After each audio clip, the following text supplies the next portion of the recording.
I watched Marcus slip the engagement ring onto my sister's finger, and I smiled. Congratulations, I said, raising my champagne glass as the restaurant erupted in applause. I'm so happy for both of you. Marcus's face drained of color. His hand trembled as it held Elena's, and I could see the confusion bleeding into panic in his eyes. This wasn't how it was supposed to go. In his mind, I should be crying, screaming, making a scene. I should be begging him to reconsider, reminding him of the 3 years we'd spent together, the promises he'd made. But I'd already lived through that humiliation once. Vivian? Elena's voice was sharp with suspicion, her perfectly manicured fingers curling around the 2-carat diamond that should have been mine. You're okay with this? Why wouldn't I be? I set down my glass and gathered my purse. You two clearly belong together. I should have seen it sooner. My mother's chair scraped against the floor as she stood. Vivian Marie Chen, sit down this instant. We need to discuss. There's nothing to discuss, Mother. I kept my voice light, pleasant. Marcus made his choice. Elena got what she wanted. Everyone's happy. Except they weren't. I could feel the confusion radiating from my family, from Marcus, from the handful of friends Elena had invited to witness her triumph. This intervention-style dinner was supposed to end with me broken, with Elena magnanimous in victory, with Marcus playing the role of the tortured man who'd finally chosen passion over duty. I'd given them a different script. Vivian, wait. Marcus lurched to his feet, but I was already walking away. The cool October air hit my face as I stepped onto the street, and I pulled out my phone. My fingers knew the number by heart, even though I'd only dialed it once before, in another lifetime. Vivian? His voice was exactly as I remembered, deep, controlled, with that hint of warmth he reserved for so few people. I wasn't expecting to hear from you tonight. Alexander. I flagged down a taxi. Is your offer still open? A pause, then, always. I smiled as the cab pulled away from the restaurant, leaving my old life behind. Again. The headache started 3 months before my wedding, in another life. I'd ignored it at first. Stress, everyone said. Planning a wedding was stressful. Marcus and I had been engaged for 6 months, together for 3 years before that. We'd met at my father's company where Marcus worked in business development and I handled marketing campaigns. It had seemed perfect, the handsome, ambitious man and the boss's daughter. I should have known perfect was too good to be true. The headaches got worse.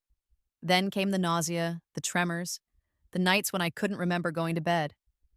My doctor ran tests. Everything came back normal. Stress, they said again. Pre-wedding jitters.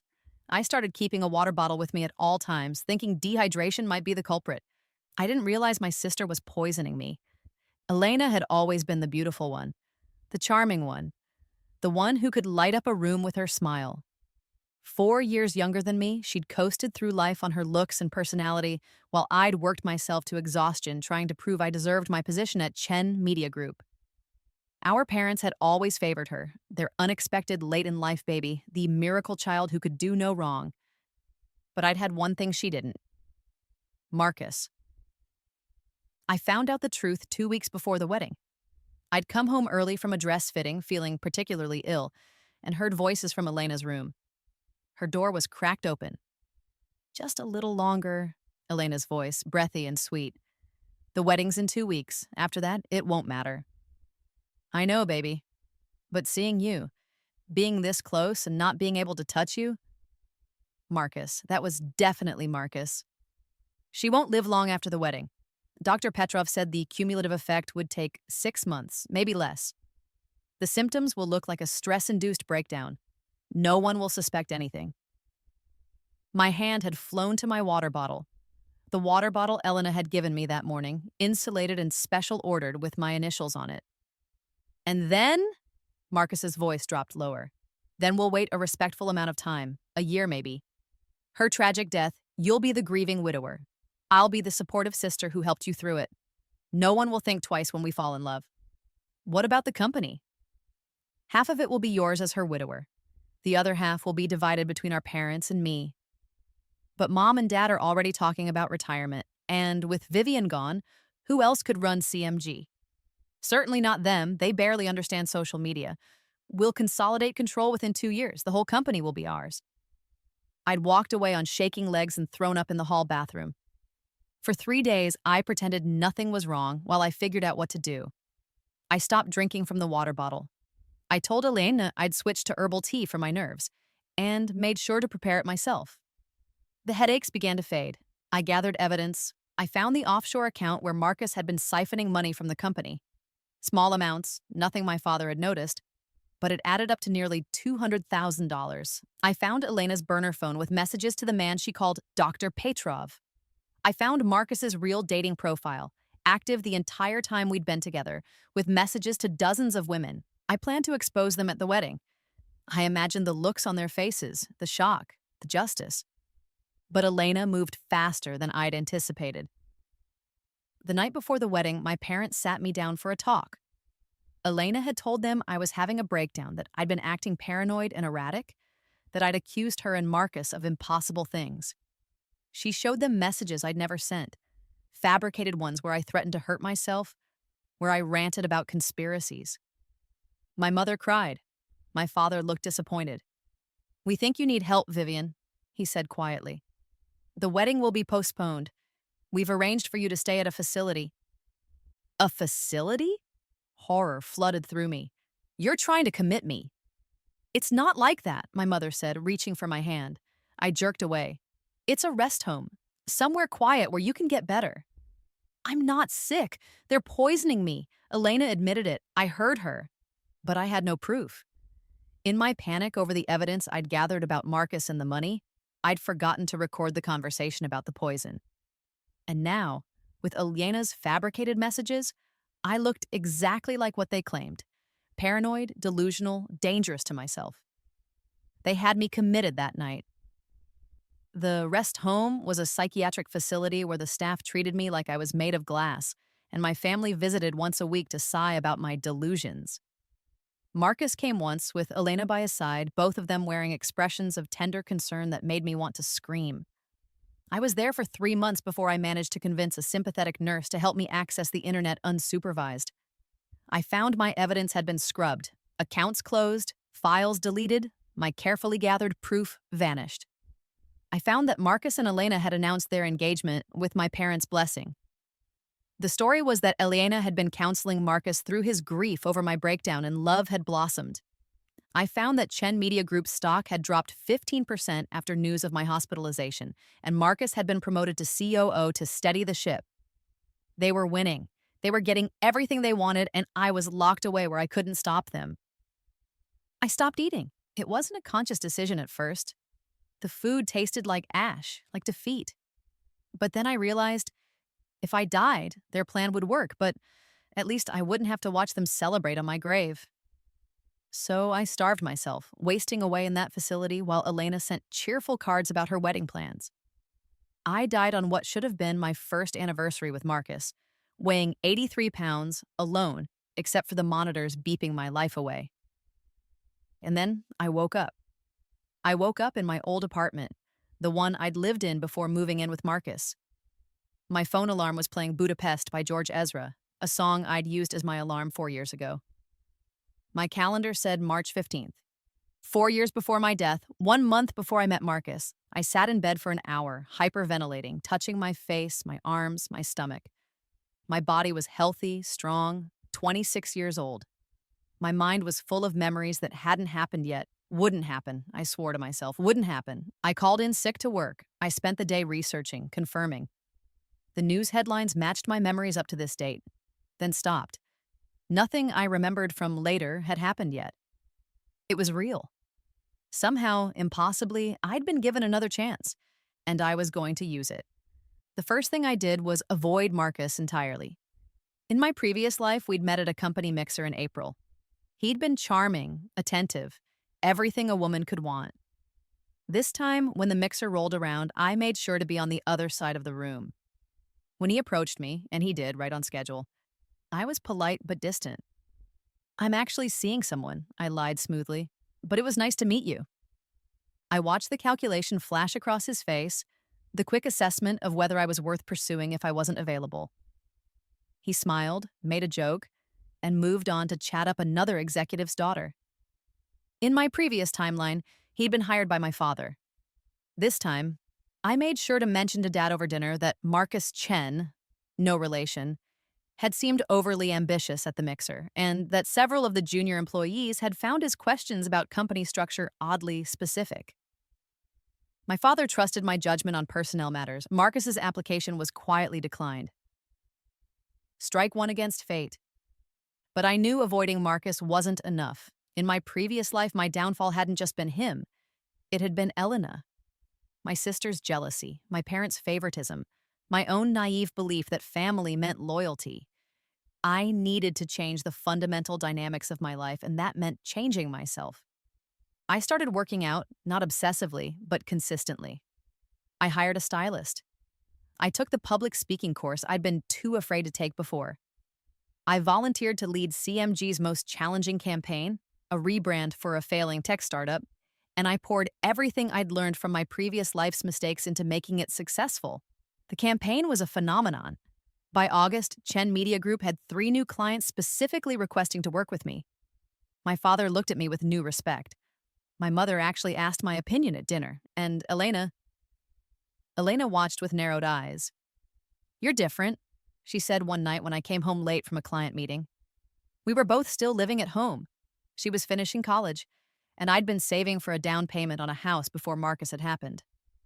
"I'm focused," I said, keeping my voice light. "Finally figured out what I want, which is to build something that's mine." I met her eyes, something no one can take from me. I saw the flash of something dark in her expression before she smiled. "That's great, Viv, really." But I knew better. Elena didn't want me to succeed. She never had. In my previous life, I'd been successful but insecure, always seeking my family's approval. I'd been easy to undermine, easy to poison, easy to replace. This version of me was different, stronger, more confident, more threatening. I knew she'd make a move eventually. I just had to be ready. The move came in November at CMG's annual gala. It was the company's biggest event of the year, a black tie affair where we entertained clients, courted new business, and celebrated the year's successes. As the architect of CMG's most profitable campaign in 5 years, I was scheduled to give a speech. I'd spent weeks preparing. The speech was good, great even. Personal but professional, highlighting the team's work while demonstrating my leadership. Elena helped me pick my dress.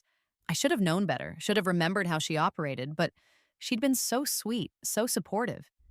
She'd insisted on taking me shopping, on helping me choose between 3 options. We'd laughed together like we used to when we were kids, before competition had poisoned our relationship.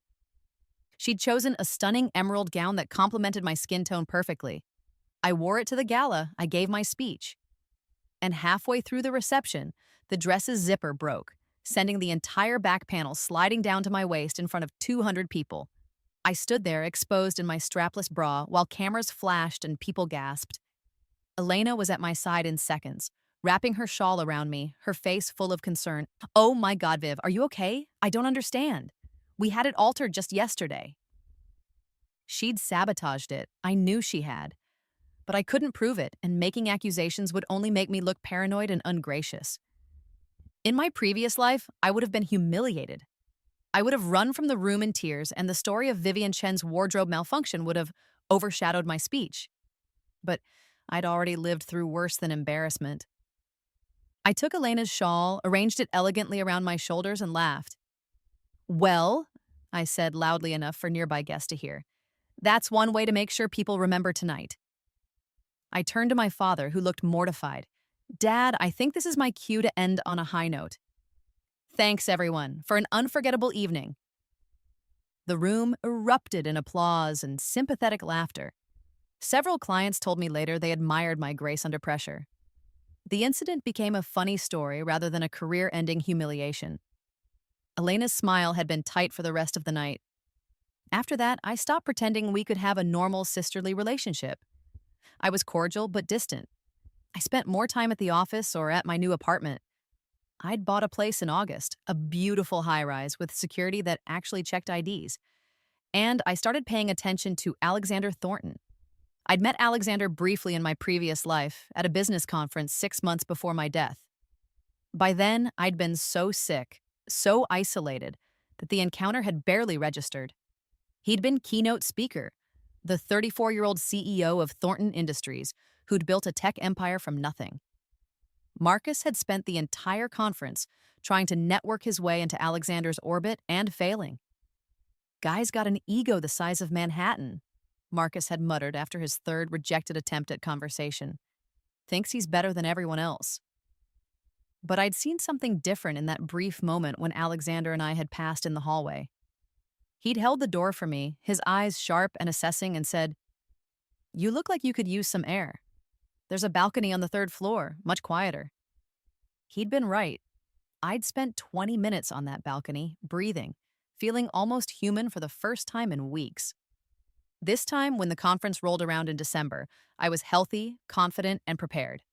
And when Alexander Thornton gave his keynote speech about innovative disruption and authentic leadership, I listened carefully. The man was brilliant.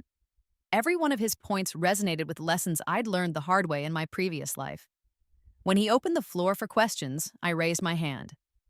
"Alexander, Mr. Thornton, you talked about authentic leadership, but in practice, how do you balance authenticity with the reality that business often requires strategic omission? That sometimes you have to keep your cards close?" His eyes found mine in the audience, and I saw the flicker of interest. Authenticity doesn't mean revealing every strategy. It means your values are consistent, your word is reliable, and your team knows exactly who you are, not who you're pretending to be. "The best players show their cards when it matters, Miss." Vivian Chen from Chen Media Group. "Miss Chen." He smiled slightly. "Are you asking as someone who's learning to play the game, or someone who's learned the hard way what happens when you show your hand too soon?" The question hung in the air, too perceptive, too knowing. I smiled back. "Let's say I'm a quick learner." "Then you're already ahead of most of the room." After the keynote, he sought me out at the reception. We talked for an hour about business, about media strategy, about the difference between building something that lasts versus something that just looks impressive. He was intense, focused, but there was a warmth beneath the CEO persona that surprised me. "I like how you think," he said finally. "CMG could use someone with your instincts on a larger scale. Have you ever considered consulting? For Thornton Industries, we're expanding into media acquisitions. I need someone who understands both the creative and business sides. Someone who—" He paused, studying me. "Someone who plays to win but doesn't sacrifice their integrity to do it." It was an offer, a real one. I'm flattered, but I'm committed to CMG right now. My father built that company from nothing. "Loyalty's admirable." He handed me his card. "But if you ever want to build something that's truly yours, call me. Not everyone gets that offer." I kept the card. Over the next months, Alexander and I stayed in touch. Professional emails at first, then occasional lunches when he was in town for business. He never pushed, never crossed lines, but I could feel the connection growing. He was nothing like Marcus. Where Marcus had been charming and accommodating, Alexander was direct and challenging. He pushed me to think bigger, question more, trust myself. "You're too careful," he said once over coffee. "You've got instincts, but you second-guess them." "Why?" "Because in my last life, my instincts had been right and ignoring them had killed me. But I couldn't say that." Working in a family business is complicated. You have to balance personal relationships with professional judgment. "Sounds exhausting." "It is." He was quiet for a moment. "If you ever want out, my offer stands. I'd build you your own division, full autonomy, profit sharing. You'd be answering to yourself, not trying to please a father who can't separate family from business. You don't know my father. I know you. That's enough." Something in my chest loosened. In my entire previous life, no one had ever just known me, seen me clearly, and valued what they saw. "I'll think about it," I said. His smile was small but genuine. "That's more than you said last time." By March, a full year after my rebirth, my life looked nothing like my previous timeline. I was CMG's youngest VP, leading our most profitable division. I had my own apartment, my own life, my own carefully built independence. Elena and I barely spoke beyond surface pleasantries. My parents were proud but somewhat baffled by my transformation. And then Marcus walked into my office. "Vivian Chen?" He stood in my doorway, suited and smiling. I'm Marcus Reed. I'm interviewing for the senior analyst position in business development. Reed, not Chen. Different last name, different pathway in, but the same man. The same calculating eyes, the same practiced charm. Fate wasn't giving up easily. I kept my face professionally neutral. Mr. Reed, please have a seat. The interview was surreal. He answered questions the same way, made the same jokes, tried the same subtle flattery. But this time, I saw through every tactic. I saw how his smile never quite reached his eyes, how he name-dropped just a little too obviously, how his questions were designed to assess what I could offer him rather than what he could offer CMG. I saw the predator beneath the charm. Your background is impressive, I said when he finished his rehearsed pitch. But I notice you've changed jobs 4 times in 6 years. That's a lot of movement. I'm ambitious. I believe in going where I can make the most impact, or where you can extract the most value before moving on. I smiled pleasantly. We're looking for someone who wants to build long-term relationships with clients, Mr. Reed. Someone who sees this as a career, not a stepping stone. His smile tightened. With respect, Miss Chen, isn't it a bit hypocritical for someone who just got promoted to VP before 30 to criticize ambition? There's a difference between ambition and opportunism. I've been with CMG for 6 years, building every success from the ground up. Your resume shows a pattern of joining companies, accessing their client lists, and leaving right before your performance reviews. That's not ambition, that's parasitism. I'd done my homework this time. Really done it. The pattern was there if you looked.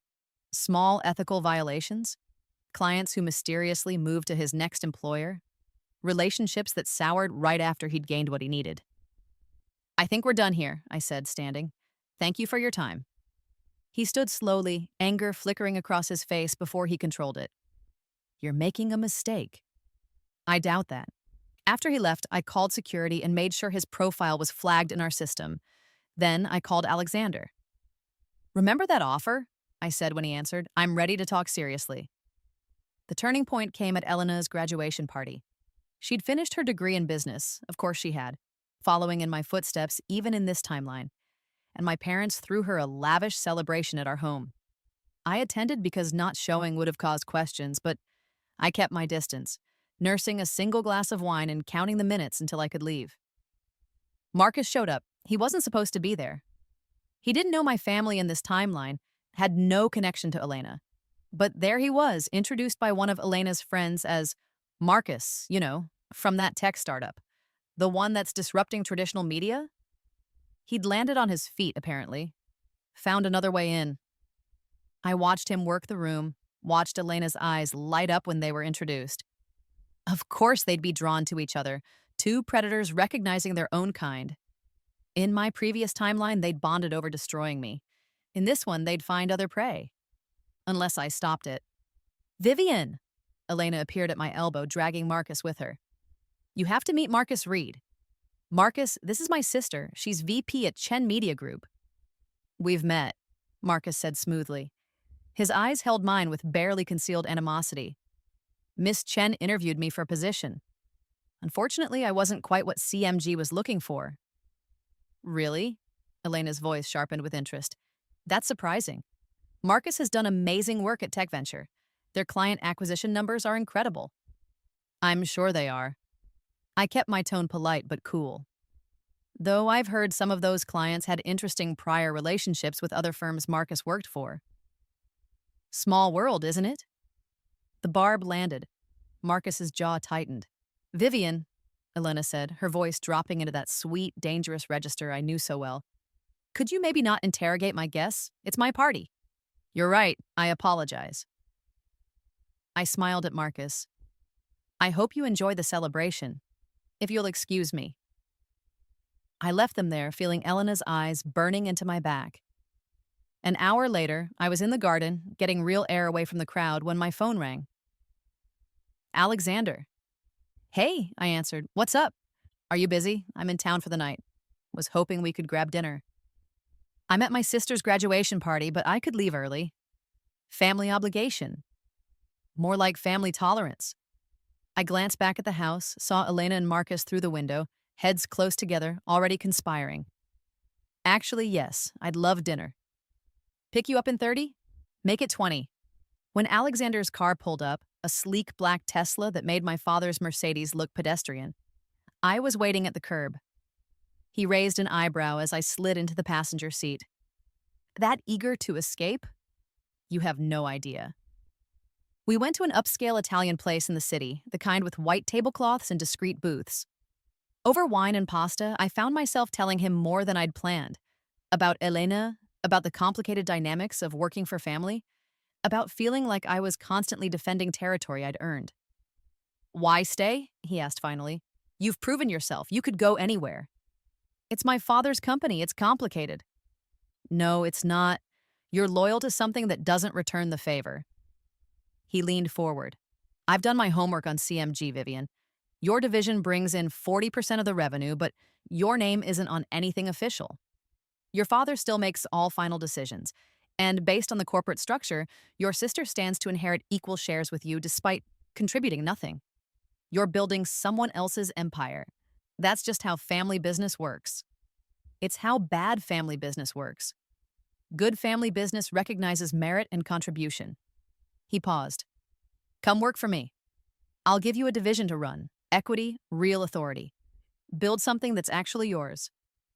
Alexander, I'm serious. I've been wanting to expand into integrated media strategy. You could head it, hire your own team, have actual autonomy, and he met my eyes directly. You wouldn't have to watch your sister take credit for your work or worry about family politics undermining everything you build. It was tempting. God, it was tempting. I need to think about it. Fair enough. He signaled for the check. But don't think too long. Eventually, your family's going to force a choice. Them or your own future. Better to choose on your terms. He drove me home, walking me to my apartment door like a proper gentleman. At my door, he paused. Vivian, can I ask you something? Sure. That guy at your sister's party, Marcus Reed? You two have history? I blinked, surprised. You noticed that? I notice everything about you. He said it simply, factually. The way you looked at him, that wasn't just professional dislike. That was personal. I couldn't tell him the truth.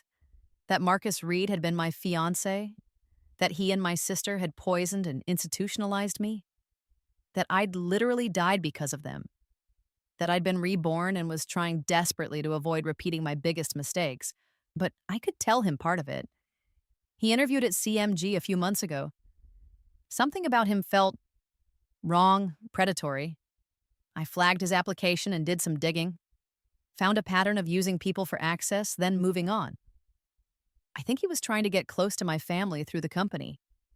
And now he's at your sister's party. Now he's at my sister's party, I confirmed. Alexander was quiet for a moment. Be careful. Men like that don't handle rejection well. If he thinks you cost him an opportunity, I can handle Marcus Reed. I'm sure you can. He smiled slightly. But you don't have to handle everything alone. Remember that. After he left, I stood in my apartment, thinking about his words, about the offer, about the fact that I was still trying to earn my family's approval when they'd literally chosen to commit me rather than believe me in another lifetime. I'd changed so much, but I was still tied to them, still trying to make them see my value. Maybe it was time to stop trying. I called Alexander the next morning. I want to accept your offer, I said, but I have conditions. Name them. I want a 5-year contract with full equity vesting. I want complete hiring authority for my division. And I want my name on everything. I'm done building empires for other people to claim. Done, done, and done. When can you start? I'll need to give CMG proper notice, 1 month. Take 2 if you need it. I want this done right. I spent the next 2 months systematically transitioning my work at CMG, training my replacement, ensuring every client relationship was secure. My father was disappointed but understanding. I framed it as an opportunity for growth, a chance to gain experience at a larger company before potentially returning. My mother cried and said she was proud of me. Elena smiled and said she was happy for me, but her eyes were cold. On my last day at CMG, my father took me to lunch. You're making a good move, he said. Thornton Industries is impressive. You'll learn a lot. Thanks, Dad. But Vivian. He hesitated. You're still part of this family. still part of CMG's legacy. Don't forget that. I won't. But I was lying. I was already forgetting, already cutting those ties. Because I'd learned the hard way that blood didn't mean loyalty and family didn't mean safety. My first month at Thornton Industries was exhilarating. Alexander had been true to his word. I had my own division, my own team, real authority. We were developing an integrated media strategy platform that would revolutionize how companies managed their public image. It was innovative, challenging, and entirely mine. Alexander and I worked closely, long hours that often ended in dinners that felt more personal than professional. He never pushed, never made inappropriate advances, but the connection was undeniable. He saw me, really saw me, in a way no one ever had. "You're different lately," he said one night as we reviewed quarterly projections. "Lighter, like you've been carrying something heavy and finally put it down." "Maybe I have." "Good," he smiled. "You deserve to just be brilliant without all the baggage." It was happening naturally, inevitably. The late nights, the shared vision, the way we could finish each other's sentences. When he finally kissed me, 3 months into my tenure at Thornton Industries, it felt like the most natural thing in the world. "I've wanted to do that since the conference," he admitted, his forehead resting against mine. "But I needed you to choose this. Choose us, without any pressure." "I choose this," I said. "I choose us." We kept it quiet at first, professional at the office, but eventually it became obvious. The way we looked at each other, the way we worked as a seamless unit, the way my division and his vision for the company were perfectly aligned. 6 months after I joined Thornton Industries, Alexander proposed. We were in his office, our office really, since I'd basically moved my workspace in there, working late on a major client pitch. He suddenly closed his laptop and pulled out a small black box. "Vivian Chen, I've built a fortune, created a company, achieved every goal I set for myself before 35. None of it means anything compared to what I feel when you walk into a room." He opened the box, revealing a stunning sapphire surrounded by diamonds. "Not a diamond, too predictable. This is a cashmere sapphire, rarest in the world like you. Marry me, build an empire with me. Choose yourself, choose us, choose the life you deserve." I'd been proposed to before, in another life. Marcus had given me a diamond ring at a nice restaurant with our families present. It had been performed obligation, a transaction disguised as romance. This was real. "Yes," I said. "Yes." We set the wedding for 6 months out, time enough to plan properly, but not so long that we'd have to keep pretending to be just professional for years. The engagement announcement made waves in business circles. Alexander Thornton marrying his VP of Integrated Media Strategy. Some called it a power couple. Others whispered about mixing business with pleasure. I didn't care. For the first time in 2 lifetimes, I was genuinely happy. And then Marcus called. "Vivian, please don't hang up." I almost did anyway, my finger hovering over the end call button. But curiosity won. "What do you want, Marcus?" "I need to talk to you, in person. It's important." I can't imagine what we'd have to discuss. "It's about Elena and me and—" He paused. "Please, just one coffee. I promise I'm not trying to cause problems." Against my better judgment, I agreed. We met at a neutral cafe, well lit and public. Marcus looked worse than I'd expected. Tired, with dark circles under his eyes and a tension around his mouth that spoke of stress. "Thank you for coming," he said as I sat down. "I know you don't owe me anything." "I don't. So what is this about?" "Elena and I have been seeing each other for about 6 months now. Right on schedule, even in this timeline." "Congratulations." "Don't—" His voice was sharp. "Don't pretend to be happy about it. You know what she is." That caught me off guard. "What?" "I know you see it. I saw how you looked at me at her graduation party. Like you could see right through the performance. You were right to block my application to CMG. I was exactly what you thought. Someone looking for an angle, a way up." He laughed bitterly. But Elena's worse, so much worse." "Why are you telling me this?" "Because I'm trapped." He leaned forward, his voice dropping. "She's got hooks in me, Vivian. Financial ones, professional ones. She knew I was struggling after CMG rejected me, offered to introduce me to her father's business contacts. made herself indispensable. And now, he pulled out his phone, showed me a photo of a document. She's claiming I embezzled from tech venture. She fabricated evidence, and she'll turn it over to authorities unless I do exactly what she wants. The room tilted. This was too familiar, too close to what Elena and Marcus had done to me in my previous life. What does she want? She wants me to marry her. Wants the perfect society wedding, the successful husband, the whole package. And she wants... He stopped, looked away. She wants me to help her take over CMG. Your father's getting older, thinking about retirement. Elena's been positioning herself as the natural successor, but you're the one with the actual business acumen. She needs you discredited or removed. Removed, her words. He met my eyes. When she found out about your engagement to Thornton, she went ballistic. Said it was perfect. That having you marry into a competing empire would be conflict of interest enough to force you out of any Chen family business considerations. But she's been asking me about ways to make you look unstable, unreliable. She's obsessed with proving she's better than you. My blood ran cold. This was it, the pattern repeating. In my previous life, I'd been the threat that needed eliminating. In this one, I'd made myself even more threatening by succeeding outside the family business. Elena wasn't going to let that stand. Why should I believe you? I asked. For all I know, this is part of whatever scheme you two are running. Because I'm an opportunist, not a monster. He pulled out an envelope, slid it across the table. This is everything. The fabricated embezzlement evidence she's holding over me, records of her conversations with a private investigator she hired to dig up dirt on you, transcripts of her talking to your parents about your concerning behavior. She's building a case to have you declared mentally unstable and removed from your father's will. I opened the envelope with shaking hands. It was all there. Worse, it was almost identical to what she and Marcus had done in my previous life.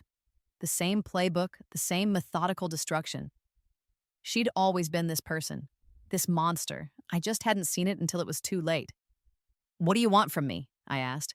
Help me get away from her. I'll testify to everything, give you ammunition to protect yourself. I'll disappear, move to another city, change careers, whatever you need. Just help me get free. I studied him. He was a parasite, an opportunist who'd been perfectly willing to destroy me in another life. But he was also telling the truth about Elena. I could see it in his fear, in the desperate sincerity of his plea, and more than that, I could use him. Okay, I said, I'll help you. But you're going to do exactly what I say when I say it. Understood? Relief flooded his face. Understood. Thank you. Thank you. Don't thank me yet. I took the evidence to Alexander that night. Laid it all out. Elena's scheming, the fabricated evidence against Marcus, the plan to have me declared unstable. Jesus, he said, reading through the documents. Your sister's a sociopath. I know. We should get ahead of this. File a restraining order, expose her schemes, protect you legally. No. I placed my hand over his. I have a better idea. Over the next week, I called in every favor, used every connection I'd built. I hired a forensic accountant to audit CMG's books, specifically the departments Elena had been involving herself in since graduation. I hired a private investigator of my own to track Elena's activities. And I kept Marcus close, making sure Elena didn't suspect he'd turned on her. What I found was damning. Elena had been embezzling from CMG for months, small amounts she thought wouldn't be noticed. She'd been using company resources to fund her lifestyle, the designer clothes, the expensive apartment, the lavish parties. More than that, she'd been trying to sabotage CMG's client relationships, subtly undermining deals so she could swoop in and fix them, making herself look indispensable. She was doing to our father exactly what she and Marcus had done to me in my previous life, slowly poisoning the well so she could claim the water afterward. She's going to move soon, Marcus warned me. She's planning to tell your parents something about you and Alexander at the engagement party. Something that will make them question your judgment. My engagement party was in 2 weeks, a lavish affair my parents had insisted on hosting, despite Alexander's offer to handle everything. It would be the perfect venue for Elena to make her move, with family and business associates all present to witness my supposed instability or scandal. She was going to try to destroy me publicly, just like I'd planned to expose her and Marcus at my wedding in my previous life. The symmetry was almost poetic. Let her, I said. What? Let her make her move, I'll be ready. The engagement party was everything my mother had dreamed of.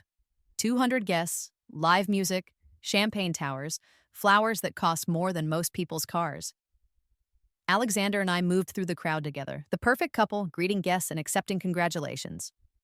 I saw Elena working the room in a blood-red dress, Marcus trailing behind her like an unwilling shadow.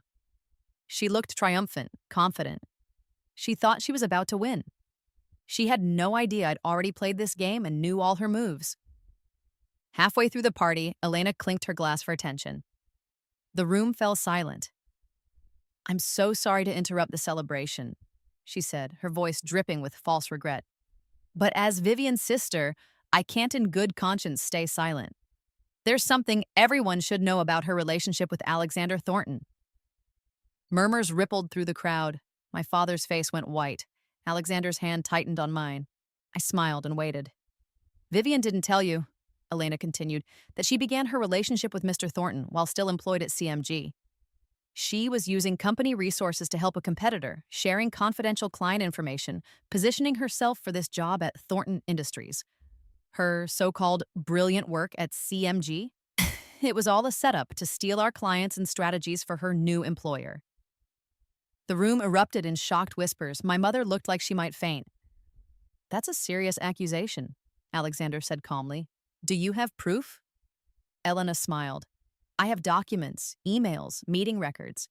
Vivian systematically betrayed CMG and our family for personal gain." "Interesting," I said, my voice carrying across the suddenly silent room. "Do you want to show everyone those documents? Because I'd love to see them." "Vivian," my father started. "No, Dad, let her show everyone her evidence. Please, Elena, don't hold back." She hesitated just for a second. Then she pulled out a folder from her bag, handed it to my father. "I'm sorry, Daddy, I know this hurts, but you need to see what she's really like." My father opened the folder. His face went from white to red. "Elena, what is this?" "It's proof. Emails between Vivian and Alexander discussing CMG clients, strategy documents." "These emails are dated before I even joined Thornton Industries," I said. "Back when Alexander and I were just professional acquaintances discussing industry trends. Nothing in there references specific clients or proprietary information." "But the timing." "The timing shows I was networking with a respected CEO while still employed at CMG, which is perfectly normal and ethical. What's not normal," I pulled out my own folder, "is what you've been doing." I handed the folder to my father. "That's a forensic audit of CMG's books, specifically the divisions Elena's been helping with. She's embezzled over $200,000 in the past year. She's also been systematically sabotaging client relationships to make herself look like a problem solver, and—" I pulled out another set of documents. "She's been fabricating evidence to blackmail Marcus Reed into marrying her." The room was dead silent. That's insane." Elena's voice climbed higher. "She's lying. She's making this up because she's jealous." "I have bank records," I said calmly. "Transaction logs. Emails you sent from personal accounts thinking they couldn't be traced. Recorded conversations, including the one where you told Marcus you'd frame him for embezzlement at Tech Venture unless he proposed to you." Marcus stepped forward, his face pale but determined. "It's true, all of it. I'm willing to testify." My father was reading through the documents, his hands shaking. My mother had started crying. The guests were a frozen tableau of shock and scandalized fascination. "Why?" my father asked Elena, his voice broken. "Why would you do this?" "Because Vivian gets everything." Elena's composure shattered. "You've always loved her more, trusted her more. She's the smart one, the talented one, the one who deserves the company." "Well, I deserve it too. I deserve to be special, to matter." "You stole," my father said. "You lied. You tried to destroy your sister. She was going to leave anyway." Elena pointed at me, her face twisted with rage. "She was going to marry him and forget all about CMG, about us. I was just protecting what should have been mine." "By committing fraud?" Alexander's voice was ice. "By fabricating evidence? By blackmail? You don't understand." "I understand perfectly." I stepped forward. You're a parasite, Elena. You've never built anything in your life. You just tear down what other people create and try to claim the pieces. Well, not anymore. I turned to my father. I'm pressing charges, criminal fraud, embezzlement, blackmail. I want her prosecuted to the fullest extent of the law. Vivian, please, my mother sobbed. She's your sister. She tried to destroy me. My voice cracked. In this life, and I caught myself. She's been trying to destroy me for years, and you never saw it because you were too busy thinking she could do no wrong. My father looked between us, his face ancient. Then he straightened his shoulders. You're right to press charges. I'll cooperate fully with the investigation. Daddy! Elena shrieked. You can't. You're not my daughter anymore, he said quietly. I don't know what you are, but you're not the girl I raised. Security escorted Elena from the party, still screaming about betrayal and unfairness. Marcus gave his statement to the police that night. The evidence was overwhelming, undeniable. Elena was arrested the next morning. The trial took 6 months. Elena's lawyers tried every tactic, claiming mental illness, blaming stress, suggesting I'd fabricated everything out of sibling rivalry. But the evidence was too solid, too thorough. Forensic accountants confirmed the embezzlement. Digital analysts verified the emails. Marcus testified about the blackmail. She was sentenced to 5 years in prison for fraud and embezzlement, with additional charges for blackmail and conspiracy. I watched her being led away in handcuffs and felt nothing. No triumph, no satisfaction, just a quiet sense of completion. That chapter was over. Alexander and I got married 3 months after the trial in a private ceremony with just our closest friends. No family drama, no performances. Just two people who'd chosen each other, building something real. I kept my position at Thornton Industries, growing my division into the company's most profitable sector. Alexander and I worked as partners, in business and in life, each respecting the other's strengths, supporting each other's growth. My father retired and sold CMG to a media conglomerate. He kept enough shares to live comfortably, and he gave me a portion as well. Not as an inheritance, but as acknowledgement of what I'd built there. I'm sorry, he told me at the closing meeting. I'm sorry I didn't see what was happening, that I didn't protect you from her. You did what you thought was right, I said. We all did. He didn't need to know about the other timeline, about how he'd committed me instead of believing me, about how I'd died alone and broken. That reality didn't exist anymore. This one did. 5 years later, on my 34th birthday, I sat in my office at Thornton Industries, now Thornton Chen Industries, after Alexander had insisted on adding my name to the company masthead, reviewing the quarterly reports.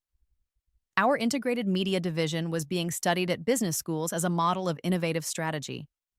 Fortune had named me one of the top executives under 40. Alexander and I had just closed a deal that would make us the largest media strategy firm in the country. My phone buzzed with a message from Alexander. Leaving the office. Dinner at home, or do you want to go out? Home, I texted back. Want to cook together? Perfect. Love you. Love you too. I looked around my office, at the awards on the walls, the photos of Alexander and me at various business events, the framed first dollar of revenue from my division. I'd built this, not inherited it, not had it given to me. Built it with my own hands, my own mind, my own refusal to be a victim. A final message came through, this one from an unknown number. Against my better judgment, I opened it. I heard you're doing well. I'm glad. I'm sorry for everything. Elena. She'd been released 6 months ago, her sentence reduced for good behavior. I'd heard she was working retail somewhere in another state, trying to rebuild her life. I thought about responding, thought about saying something magnanimous or cutting, thought about gloating or forgiving. Instead, I deleted the message and blocked the number. Some doors once closed should stay closed. That evening, Alexander and I cooked pasta in our kitchen, the one in the penthouse we'd bought together, overlooking the city that had become truly mine. He told me about his day, about a difficult negotiation he'd finally closed. I told him about the new client who wanted us to completely revolutionize their brand. We talked about work, about vacation plans, about whether we wanted to start thinking about kids or wait another year, normal things, happy things. You know what I love about this life? Alexander said as we sat down to eat. We built it together. No one handed us anything. No one can take it away. It's ours. It's ours, I agreed. Later, lying in bed with his arm around me, I thought about the girl I'd been in my previous life. The one who'd been so desperate for approval, so willing to trust, so unable to see the monsters in her own family. The one who died alone and broken, poisoned by the people who were supposed to love her. I thought about the choice I'd been given to be reborn, to try again, to get it right this time. I'd chosen myself. I'd chosen to stop trying to earn love from people who would never give it freely. I'd chosen to build my own empire instead of waiting to inherit someone else's. I'd chosen the man who saw me clearly over the one who saw me as a stepping stone. And in choosing myself, I'd found everything I'd ever wanted. My phone buzzed one more time, another unknown number. Heart pounding, I opened it. Vivian, it's Marcus. I know I have no right to contact you, but I needed to say this. Thank you. You could have destroyed me along with Elena, but you helped me instead. I'm in Seattle now, working in a completely different field. I'm seeing a therapist, dealing with my issues. I'm becoming someone better. I wanted you to know that and to know that what you did, giving me a chance to change, it mattered. I hope you're happy. You deserve to be. I showed the message to Alexander. He read it, raised an eyebrow. You going to respond? No, I said. But I'm glad he's doing better. You're too generous? I'm not generous. I'm just done with all of it. That whole chapter of my life, it's over. I won. And now I get to just live. He kissed my forehead. That you do. I deleted that message too, but I didn't block the number. Marcus had been a victim too, in his own way. He'd been weak where Elena was evil, opportunistic where she was cruel. He'd turned on her when given the chance, had helped me expose her schemes. He deserved his second chance, just like I'd gotten mine. I turned off my phone and curled into Alexander's arms, and tomorrow I'd go to work and continue building our empire. I'd make decisions that affected thousands of employees, millions of dollars. I'd be brilliant and powerful and successful, but tonight, I was just Vivian Chen Thornton, lying next to the man I loved, in the life I'd chosen, in the reality I'd fought for. In my previous life, my story had ended with death and defeat. In this one, it was just beginning, and it was glorious.